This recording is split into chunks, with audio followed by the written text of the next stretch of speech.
کچھ عادی بنائیں. ہم یہ نہیں کہہ رہے کہ ہمارے اسلاف جیسے پوری پوری رات عبادتیں کیا کرتے تھے ایسے ہی کریں. کچھ تو عادی بنائیں اپنے آپ کو اللہ کے سامنے رونے ہونے کا, کچھ تو اللہ کا نام لینے کا اپنے زبان کو عادی بنائیں. جو تبلیغ والے تسبیحات بیان کرتے ہیں جو صحیح احادیث سے ثابت ہے کہ 100 مرتبہ صبح لا الہ الا اللہ وحدہ لا شریک لہ لہ الملک ولہ الحمد وہو علی کل شیء قدیر, اور بعض روایت میں یحیی و یمیت وہو حی لا یموت. یہ حدیث میں تبلیغ والے تو تیسرا کلمہ بتاتے ہیں, یہ کلمات حدیث میں آتے ہیں. آپ صلی اللہ علیہ وسلم نے ارشاد فرمایا جس نے 100 دفعہ یہ کلمہ پڑھا اس سے زیادہ نیکیاں پورے دن میں کوئی شخص نہیں کما سکتا سوائے اس کے جو اس سے بھی زیادہ مرتبہ پڑھے. تو ذکر سے محبت پیدا کریں. آج ذکر کی لذت نہیں ہے, بس ایویں ہی بیٹھ کے ٹی وی بھی دیکھ رہے ہیں, فلم بھی دیکھ رہے ہیں اور تسبیح چل رہی. کیسے پیارے کلمات ہیں, کیسا مزہ آتا ہے ان کلمات پڑھنے میں. لا الہ الا اللہ, کوئی عبادت کے لائق نہیں سوائے اللہ کی. کتنا اللہ تعالیٰ خوش ہوتا ہے کہ جب ساری دنیا مجھے بھول گئی ہے, ہر وقت دولت کی باتیں, پیسے کی باتیں, مکان کی باتیں, پلاٹ کی باتیں, اس سے اتنے پیسے لینے, اس کو اتنے پیسے دینے ہیں, وہ کاروبار بند ہو گیا اس کو کھولنا ہے, یہ کرنا ہے وہ کرنا ہے, ہر وقت 24 گھنٹے. جس نے پیدا کیا, جس کے پاس لوٹ کر جانا ہے, سب چیزیں چھوڑنی ہے یہاں پہ, یہ بیوی بچے بھی چھوڑنے ہیں, یہی قبر میں اتاریں گے. جو آج کہہ رہے ہیں نا وہ رہ نہیں سکتے آپ کے بغیر اور یہی اتار کے آئیں گے قبر میں. اور اگر کورونا سے مر گئے نا اللہ بچائے تو قبر میں بھی نہیں جائیں گے, بولیں گے یہ تو مر گیا ہمیں نہ مار دے کہیں. دور دور سے دیکھ نہیں رہے کیسے جنازے ہو رہے ہیں. یہ تو انسان کی محبت ہے, یہ تو اوقات ہے انسان کی. تو جس کے پاس لوٹ کر جانا ہے اور جس نے بنایا ہے, هو اعلم بكم اذ انتم اجنة في بطون امهاتكم, اللہ فرماتے ہیں جب تم ماں کے پیٹ میں تیار ہو رہے تھے نا, وہ رب تمہیں اس وقت سے جانتا ہے. اس وقت تو والدین بھی انسان کو نہیں جانتے. کتنا قریبی تعلق, ہر ایک کا تذکرہ زبان سے کرے گا, نہیں کرے گا تو جو سب سے زیادہ قریب ہے اس کا تذکرہ نہیں کرے گا. اور اگر اللہ کا ذکر کرے گا بھی تو کسی نے کوئی وظیفہ بتایا ہوگا جن بھگانے کے لیے, دکان کھلوانے کے لیے, کاروبار کھلوانے کے لیے, بچی کی شادی نہیں ہو رہی, اپنی نہیں ہو رہی ہے تو پچھتا رہا ہے اس کو بھگانے کے لیے, ہو گئی ہے تو بچے نہیں پیدا ہو رہے, ہو گئے تو وہ چترول لگا رہے ہیں ان کو سیدھا کرنے کے لیے, اللہ کو خوش کرنے کے لیے, اللہ کی محبت میں اللہ کا نام لذت سے لینے کے لیے کہ مجھے بس اس سے محبت ہے, اس کا نام لینے میں مجھے مزہ آتا ہے. اس نیت سے ذکر کرنے والے مارکیٹ میں بہت شارٹ ملیں گے آپ کو, بہت کم لوگ ملیں گے. کوئی بیٹھا ہو نا صبح اللہ اللہ کر رہا ہو, کیوں کر رہے ہو, وہ جی فلاں پیر صاحب نے بتایا تھا, وہ فلاں پیر صاحب نے کہا تھا یہ کرو گے تو یہ والا کام ہو جائے گا. او بھائی اللہ نے پیدا کیا ہے, جیسے دنیا کا تذکرہ کرتے ہو بغیر ضرورت کے کرتے ہو نا. خواتین جب آپس میں ملتی ہیں دوسرے کا لباس دیکھتی ہیں, بہن کہاں سے خریدا, کتنے کا خریدا, ضرورت ہوتی ہے حالانکہ جیب میں ایک پیسہ بھی نہیں ہوتا خریدنے کا.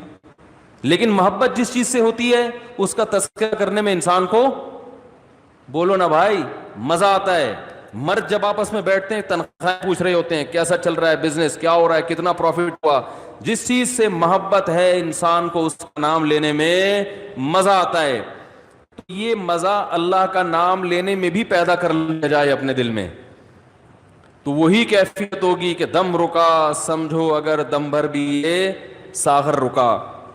میرا دور زندگی ہے جو یہ جو دور جام ہے. حضرت فرمایا کرتے تھے, ہمارے حضرت جب بیان کرتے نا اور اللہ کی محبت میں کبھی کوئی شعر سنا دیا تو پورا موضوع ان کا چینج ہو جاتا تھا. جیسے میں شادیوں پہ آتا ہوں نا اگر, تو پورا موضوع میرا کیا ہو جاتا ہے, ارے جہنم کی بات چل رہی ہو, وہاں کی ہولناکیاں چل رہی ہوں, سانپ بچھو, اور کسی نے شادی کی بات کر لی تو ہمارا پورا ٹاپک چینج ہو جاتا ہے نا.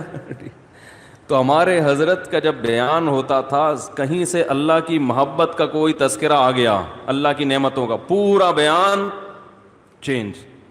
اور پھر حضرت فرماتے تھے کہ کچھ نہ، پھر یہ شعر پڑھتے تھے، کچھ نہ رستے کا پتہ ہم کو نہ منزل کی خبر، کچھ نہ رستے کا پتہ ہم کو نہ منزل کی خبر، جا رہے ہیں جس طرف ہم کو لیے جاتا ہے دل. یعنی ہمیں نہیں پتہ اب ہم نے کہاں جانا ہے، اب تو ہمیں دل لے کے جدھر جا رہے ہیں ہم وہاں چل رہے ہیں، دل گھسیٹ رہے ہیں. تو اللہ کی محبت میں یہ حال کہ اب دل جہاں لے کے جائے گا وہاں، تو دل تو یہی کہہ رہا تھا بس اللہ کا تذکرہ کرو بیٹھ کے.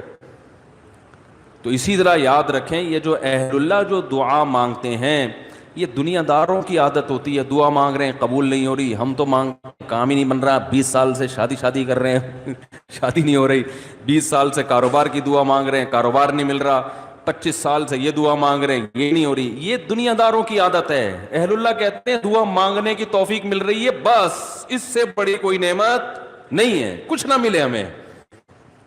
حضرت عمر رضی اللہ تعالیٰ عنہ کا قول ہے نا کہ مجھے اس سے غرض نہیں ہے کہ میری دعائیں قبول ہو رہی ہیں کہ نہیں ہو رہی، مجھے اس کی فکر ہوتی ہے کہ دعا مانگنے کی توفیق مل رہی ہے کہ نہیں مل رہی. اگر اللہ اپنے سامنے ہاتھ اٹھا کر دعا مانگنے کی توفیق دے رہا ہے، اتنی بڑی نعمت ہے کہ اس نعمت کے بعد مزید ہمیں کچھ نہیں چاہیے. بھائی اللہ توفیق دے میرے سامنے ہاتھ اٹھا کے مانگو، تو یہ ہر ایک کو تھوڑی ملتی ہے توفیق. آج دنیا میں دعائیں مانگنے والے سب سے کم ہیں، سب سے کم. ایک تو مانگتے نہیں، اوپر سے مانگتے ہیں تو ایسے بد دلی کے ساتھ کہ وہ دل ہی نہیں لگ رہا ہوتا ان کا. اور پھر 2-4 دفعہ مانگے، بولے قبول، جا کے دیکھیں قبول ہوئی ہے کہ نہیں ہوئی ہے. رزق مانگے کہ اللہ مجھے اس کے حلال کشاد عطا فرما، اس کے بعد بٹوہ نکال کے چیک کر رہے ہوں، یار کچھ بھی نہیں آیا، ویسے کہ ویسے ہی ہے. کاروبار لاک ڈاؤن کی وجہ سے ٹھپ ہوا ہے، بزنس کا بیڑا غرق ہوا ہے. تو بھائی جو اہل اللہ ہیں وہ کہتے ہیں دیکھو جتنا تعلق دعا کے وقت انسان کا اللہ کے ساتھ ہوتا ہے نا، اتنا کسی اور چیز میں نہیں ہوتا. براہ راست اللہ سے اپنی زبان میں مانگ رہا ہے. بھائی ذکر میں تو کم از کم اتنا ہوتا ہے کہ ترجمہ نہیں آتا تو پتہ ہی نہیں ہوتا کیا پڑھ رہا ہوں میں، لیکن جب دعا مانگ رہا ہوتا ہے تو براہ راست اللہ سے تعلق، یہ تو بہت گہرا تعلق ہے. تو دعاؤں میں جان ختم، دعاؤں میں لذت، بولو نا بھائی، ختم. جب اللہ سے تعلق ہی کمزور پڑتا چلا جائے گا تو بھائی پھر جو اللہ کو خوش کرنے کے لیے جو اعمال اللہ نے بتائے وہ کہاں سے پورے ہوں گے؟ وہ تو ہو ہی نہیں سکتے پورے. تو اس لیے ذکر اللہ کو ہلکا نہیں سمجھنا چاہیے. میں وہ ترجمہ بتا رہا تھا کہ چوتھے کلمے کا لا الہ الا اللہ، کوئی عبادت کے لائق نہیں سوائے اس اللہ کے. لہ الملک، اسی کے لیے بادشاہی ہے. وَلَهُ الْحَمْدُ، تعریف صرف اسی کے لیے. یہ جو کہتے ہیں فلاں بھی اچھا، فلاں پیسہ اچھا، فلاں کی گاڑی اچھی، فلاں کی بلڈنگ اچھی، فلاں کا پلاٹ اچھا، بحریہ ٹاؤن کا مکان اچھا، اسلام آباد کی رہائش اچھی، تو لہ الحمد، اے اللہ تعریف کے قابل صرف کون ہے؟ تو. باقی سب مٹی، فنا ہونے والی چیزیں. وہ بھائی بحریہ ٹاؤن کا جو مالک ہے کل وہ بھی قبر میں اترے گا. ہم اور آپ کس کھیت کی مولی ہیں؟ 2-4 بنگلے بن گئے بحریہ ٹاؤن میں، 8-10 پلاٹ ہو گئے، وہ آدمی تمیز سے بات کرنا ہی چھوڑ دیتا ہے. بات میں بتا رہا ہوں، بحریہ ٹاؤن میں رشتہ لینے بھیجے گا، بحریہ ٹاؤن میں پلاٹ، تو رشتہ لینے بھیجنے کی پھر ضرورت نیٹ پہ ڈال دے، ٹھیک ہے نا؟ ایسا ہی ہے نا، رشتے خود آئیں گے، دھکے دے دے کے آئیں گے. ہٹو بھائی، آپ کے لیے وہ جو لوگ مجھے کہہ رہے تھے رشتہ تلاش کر رہے ہیں مل نہیں رہا، میں کہہ رہا ہوں تمہاری جیب میں کچھ ہے ہی نہیں تو رشتہ کہاں ملے گا؟ کہہ رہے ہیں استخارہ بھی نکال لیا پھر بھی نہیں مل رہا. استخارہ نہیں نکالو، پیسے نکالو، پیسے نکالو گے تو رشتہ ملے گا. اور اگر پیسے نہیں ہیں تو پیغام بھیجو، صبر کرو، اگر کوئی قبول کرے ٹھیک ہے، نہیں کرے تو صبر کرو. دنیا مسافر خانہ ہے بھائی، 4 شادیاں کرنی ہیں، لیکن جو جس چیز کی چاہت ہے ضروری تھوڑی کہ وہ پوری بھی ہو جائیں. کوشش کرنے کا میں مشورہ دیتا ہوں. شادی ہو بھی جائے گی اس کی کوئی گارنٹی نہیں ہے، اور ہو کے نبھا بھی پائیں گے اس کی بھی کوئی گارنٹی نہیں ہے. اب لیلۃ القدر میں شادی پھر شروع ہو گئی، تو مسائل یہی چل رہے ہیں نا. تو اللہ نے اللہ کا کیا فرمایا کہ لہ الملک ولہ الحمد، اے اللہ تیرے لیے ہی بادشاہی اور اسی کے لیے حمد. یحیی و یمیت، اتنا زبردست قدرت والا کہ جس کو چاہتا ہے زندگی دیتا ہے اور جس کو چاہتا ہے مار دیتا ہے. حیات بھی ہماری مرضی سے نہیں, پانی میں انسان بنا کے ماں کے پیٹ سے باہر نکال دیتا ہے. یہ زندگی ہے, ہم اپنی مرضی سے بنے ہیں. اور ایسے تصرف, جانے کا ارادہ ہوگا نہیں لیکن اللہ لے جائے گا. کیسی ایڑیاں رگڑو, یہ جتنے لوگ دنیا سے گئے ہیں یہ اپنی مرضی سے تھوڑی ہیں. کیسے بڑے بڑے وڈیرے ہوتے ہیں, کیسے بڑے بڑے پاورفل طاقتور لوگ ہوتے ہیں, دنیا ان کے اشاروں پہ چلتی ہے. لیکن جب جانے کا وقت آتا ہے پوری ایڑی چوٹی کا زور لگا لیتے ہیں, مگر موت اپنے شکنجے گاڑ لیتی ہے, چھوڑتی نہیں ہے نا موت. کیسا پٹختی ہے موت. اب یہ جو کرونا وائرس سے اتنے لوگ مر گئے, کسی کو پتا تھا کہ مریں گے؟ ان کو اندازہ تھا پہلے سے؟ تو یحیی و یمیت, انسان اللہ کی تعریف میں یہ کلمات کہتے ہیں, اللہ وہی ہے حیات دیتا ہے اور وہی زندگی دیتا ہے. وَهُوَ حَيٌّ لَا يَمُوتُ, وہ زندہ ہے, اس پر کبھی موت نہیں آئے گی. وَهُوَ عَلَى كُلِّ شَيْءٍ قَدِيرٌ, اور وہ ہر چیز پر قدرت رکھتا ہے.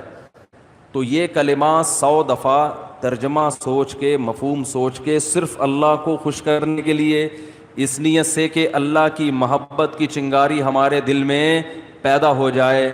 تو ارادہ کرتے ہو کہ نہیں کرتے بھائی؟ زندگی بھر معمول بناؤ, 100 دفعہ صبح, 100 دفعہ شام. شیطان کیا کرے گا کہ جب آپ بیٹھو گے تو دل نہیں لگے گا آپ کا. کہو گے مفتی صاحب نے تو کہا تھا دم رکا سمجھو اگر دم بھر بھی یہ ساغر رکا. ذکر اللہ کی تو ایسی لذت ہے کہ 1 منٹ کے لیے زبان رک گئی تو ہمارا دم گھٹ گیا. ہمارا تو پڑھنے میں دم گھٹ رہا ہے. پھپھی کا فون آ رہا ہے, موبائل بار بار اٹھا کے چیک کر رہے ہیں, یار کس کا فون. آج کل ذکر کر رہے ہوتے ہیں نا, دیکھو تراویح میں ہر 2 رکعت کے بعد بعض لوگ چیک کر رہے ہوتے ہیں, کچھ آیا تو نہیں ہے. خالہ کا فون ہے, پھپھی کا فون ہے, فلانے کا ہے, کیا ہے وہ سب. تو وہ تو اتنی ٹینشن ہے آج کل ذکر کرنا. آپ کہیں گے مفتی صاحب نے فون کیا, مفتی صاحب نے بیان کیا تھا کہ دم رکا سمجھو اگر دم بھر بھی یہ ساغر رکا, تو آپ کا دل نہیں لگے گا. تو چھوڑنا نہیں ہے, دل لگے یا نہ لگے, تھوڑے دنوں کے بعد اس کی لذت دیکھو, ٹیسٹ گین کرنا پڑتا ہے نا. مجھے یاد ہے جب یہ ڈیو نئی آئی نا تو پیپسی والے ڈیو فری میں بانٹ رہے تھے, کیونکہ پہلی دفعہ ڈیو پینا ایسے لگتا ہے جیسے کھانسی کا شربت پی رہے ہیں. ایسا ہی تھا نا, لوگ نہیں پی رہے تھے, انہوں نے فری بانٹی. ہماری قوم ایسی ہے, فری میں آپ بلیچ بھی پلاتے ہیں تو پی لے گی. بھائی فری ہے نا, پیسے تھوڑی خرچ ہو رہے ہیں. تو لوگوں نے فری میں پینا شروع کرتے کرتے اس ٹیسٹ کے کیا ہو گئے, بولو نا یار, عادت پڑ گئی اس کی. تو لت لگانی پڑتی ہے, ٹیسٹ گین کرنا پڑتا ہے. ابھی کبھی اللہ کا نام لیا ہی نہیں ہے زندگی بھر, لیا بھی ہے تو ایسے ہی قوالی میں لیا ہے, قوالیوں میں لے رہے ہیں اللہ کا نام. تمیز بیٹھ کے اللہ کا نام لینا, اس کا بھی ایک ٹیسٹ ہے. کیونکہ غلط چیزوں کا ٹیسٹ اتنا زیادہ, دیکھو جو ڈبے کے دودھ کے عادی ہوتے ہیں نا بچے, ان کو آپ بھینس کا خالص دودھ پلاؤ الٹی کر دیں گے. وہ ان کو اس میں سے بدبو آ رہی ہوتی ہے, حالانکہ وہ بدبو نہیں بلکہ خوشبو ہوتی ہے. بھینس کے دودھ میں بدبو ہوتی ہے, خوشبو ہوتی ہے, خوشبو ہے. میں سعودیہ گیا نا, 2 مہینے کا ویزا تھا میرا, تو 2 مہینے میں نے بھینس کا دودھ نہیں ملا, ڈبے کا ہی پیتے رہے. حالانکہ وہ بھی یہی ہوتا ہے, لیکن ایک پروسیس سے گزر کے پتہ نہیں اس میں وہ ذائقہ ہی نہیں تھا. جب میں یہاں آیا کچن میں جاتے ہی میں نے جیسے ہی دودھ کی دیگچی کا ڈھکن ہٹایا ہے, جو خوشبو کے جھونکے آئے ہیں, میں نے کہا یار کیسا پیارا دودھ ہمیں اللہ نے دیا ہے. فوراً گلاس بھر کے پیا, اتنا ذائقے والا دودھ ہے یہ. تو جو ڈبے کے دودھ کا عادی ہو اسے بھینس کا دودھ پہلے 1 چمچ پلاؤ, دیکھو الٹی تو نہیں کر رہا, پھر 2 چمچ, آہستہ آہستہ آہستہ آہستہ, پھر اسے ایسا چسکا لگے گا کہ ڈبے کا اس کو اچھا نہیں لگے گا. جس بچے کو دیسی گھی کھانے کی عادت نہیں ہے تو اسے آہستہ آہستہ دیسی گھی چٹانا پڑتا ہے. تھوڑے دنوں میں دیسی گھی کی لذت سے مانوس ہو جائے گا, پھر اسے یہ دوسرا گھی اچھا نہیں لگے گا. اور اب زیتون اتنا کھاتے ہیں, انہیں زیتون نہ ملے تو مر جائیں. ہمارے یہاں زیتون کسی کو کھلاؤ وہ کہتے ہیں یہ کیا کڑوا. تو ایسے ہی یاد رکھو, انسان اپنی زبان کا ذائقہ خراب کر دیتا ہے. تو اللہ کا ذکر کرتے کرتے کرتے کرتے کیا ہوگا, ٹیسٹ گین ہو جائے گا. آپ کو پتہ ہے جو آزان سننے کے عادی ہیں ان کو یورپ میں امریکہ میں بڑی ٹینشن ہوتی ہے کہ بہت دنوں سے آزان کی آواز نہیں سنی، کیونکہ ان کے کان اس ٹیسٹ کے عادی ہو چکے ہوتے ہیں، فضاؤں میں اللہ کا نام گونجتا ہوا سنائی نہیں دے رہا۔ جب فجر کے وقت خاموشی ہوتی ہے نا، کیسے مختلف مسجدوں سے اللہ کا نام فضاؤں میں گونجنا شروع، ادھر سے آواز آتی اللہ اکبر اللہ اکبر، ادھر سے آواز آتی اللہ اکبر اللہ اکبر، ادھر سے آواز آتی ہے۔ ہم اس ٹیسٹ کے عادی ہو چکے ہیں، ہمیں یہ آواز اگر نہ آئے تو ہماری طبیعت میں بے سکونی ہوتی ہے۔ ہمارے کزن ایک امریکہ میں ویڈیو کال پہ بات کر رہا تھا ان سے اسکائپ پہ، تو میرا گھر تو مسجد کے بالکل اوپر ہے، اذان کی آواز بہت تیز آتی ہے الحمدللہ۔